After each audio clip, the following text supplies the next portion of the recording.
வணக்கம் friends, welcome to my channel. இன்று நாம் பார்க்க இருப்பது வரவிருக்கும் குரு பெயர்ச்சி பலன்கள் தான். மே மாதம் 11ஆம் தேதி வாக்கிய பஞ்சாங்கத்தின்படியும் திருக்கணித பஞ்சாங்கப்படி மே 14ஆம் தேதியும் குரு பகவானானவர் ரிஷப ராசியிலிருந்து மிதுன ராசிக்கு பெயர்ச்சியாக உள்ளார்.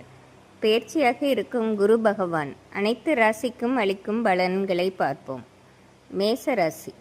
மேசராசி நண்பர்களே, இதுவரை 2ஆம் இடத்தில் இருந்து குரு பகவான் 3ஆம் இடத்துக்கு மாறுவதால் ஒருவித ஏற்றமான நிலைமையே ஏற்படும்.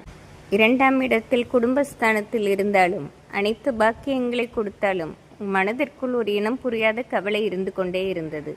3ஆம் இடத்திற்கு குரு பகவான் மாறுவதால் ஒருவித தன்னம்பிக்கை ஏற்படுவதோடு இளைய சகோதர சகோதரிகளால் பெருத்த ஆதாயம் ஏற்படுவதாக இருக்கும். குடும்பத்தில் இருந்த கருத்து வேறுபாடுகள் விலகுவதோடு எதிர்காலம் குறித்து ஒரு தன்னம்பிக்கையும் ஏற்படும் ஆண்டாகவே இருக்கும்.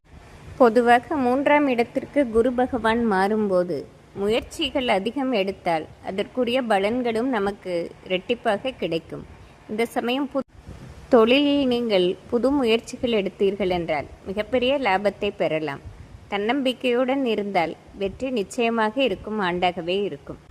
மேசராசி நண்பர்களுக்கு குரு பகவான் பாக்கியஸ்தான அதிபதியாக வருவதால் எந்த இடத்தில் இருந்தாலும் பாதிப்புகள் அதிகம் ஏற்படாது.